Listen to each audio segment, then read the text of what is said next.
Alleged leaks, whose authenticity has not been independently verified, paint a picture of a well-coordinated electoral manipulation strategy. Opposition lawyers claim the files include scanned polling station returns that sharply contradict the figures later released at district and national levels. In several contested constituencies, the opposition alleges that Bobi Wine led comfortably at the polling station level, only for his numbers to shrink or disappear entirely once results were transmitted upward. Analysts sympathetic to the opposition argue that this pattern mirrors past elections in Uganda, where localized transparency gives way to centralized opacity.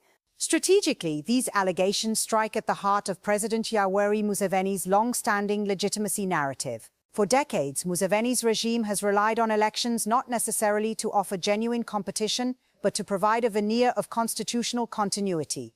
Opposition voices argue that the alleged leaked files show how that system operates in practice: allow voting to proceed, manage visibility at the grassroots, then control aggregation, delay announcements, and deploy security forces to suppress dissent before challenges can crystallize. What gives the current claims added weight, according to opposition leaders, is the timing. The alleged documents surfaced alongside reports of widespread internet disruptions, heavy military deployments in urban centers, and the preemptive detention of opposition coordinators. Bobi Wine himself has repeatedly stated that his campaign collected its own results and that these internal tallies showed a clear win. While the government dismisses these claims as propaganda, the alleged leaks have intensified skepticism among sections of the public and the diaspora. From a geopolitical perspective, the controversy has placed Uganda's international partners in an uncomfortable position. The United States, already locked in a tense exchange with Uganda's Army Chief General Muhoozi Kainerugaba over his provocative social media posts, now faces renewed pressure to reassess its relationship with Kampala. Human rights organizations argue that if the alleged electoral fraud is substantiated, continued security cooperation would effectively amount to endorsing democratic backsliding. In Washington policy circles, Uganda is increasingly being discussed not just as a security partner, but as a potential liability. The strategic implications for the Museveni regime are significant. Domestically, allegations of stolen elections erode the social contract that sustains authoritarian stability. Even regimes built on coercion require a minimum level of perceived legitimacy. If large segments of the population believe their votes are meaningless, political disengagement can quickly give way to radicalization. Opposition figures warn that Uganda risks entering a dangerous phase where peaceful electoral change appears impossible, making street politics and confrontation more likely. Regionally, Uganda's instability carries broader consequences. Kampala plays a central role in regional security architecture, particularly in Somalia and the Great Lakes region. Western diplomats quietly acknowledge that a legitimacy crisis at home weakens Uganda's ability to project stability abroad.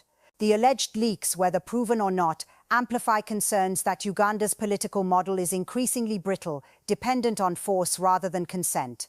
The government's response has followed a familiar script. Officials have dismissed the leaked materials as fabricated, accused the opposition of attempting to delegitimize state institutions, and warned against what they call foreign-backed disinformation campaigns. Security agencies have intensified patrols, restricted public gatherings, and signaled zero tolerance for post-election protests. Critics argue that such measures, rather than restoring confidence, reinforce suspicions that the state has something to hide. For Bobi Wine and his supporters, the alleged leaks serve both as evidence and as a rallying symbol. Strategically, the opposition appears to be shifting from an electoral challenge to an international advocacy campaign, aiming to frame Uganda's election not as a domestic dispute, but as a global democratic concern. By pushing the leaked files into diplomatic and media channels abroad, the opposition hopes to trigger sanctions, travel bans, and aid conditionality targeting key regime figures, yet risks remain high. Without independent verification, the leaked materials may struggle to translate into concrete international action. Western governments, while critical, tend to prioritize stability and counter-terrorism cooperation. Uganda's leadership is betting that geopolitical pragmatism will ultimately outweigh democratic ideals. Whether that calculation holds may depend less on the documents themselves and more on how persistent and unified domestic pressure becomes. What is clear is that Uganda has entered a volatile political moment. Allegations of electoral fraud, combined with aggressive rhetoric from the president's son and growing international scrutiny, have exposed fractures that can no longer be papered over with official statements. Even if the regime maintains control in the short term, the long-term damage to institutional credibility may prove irreversible. In the end, elections are not just about winners and losers, they are about trust. And in Uganda today, trust is in dangerously short supply. Whether the alleged leaked files ultimately change the political outcome or fade into contested history, they have already achieved one thing. They have deepened the question at the center of Ugandan politics: who truly governs by consent and who governs by force. As Uganda stands at this crossroads, the world watches closely, aware that the consequences of this moment will echo far beyond a single election cycle. That's where the story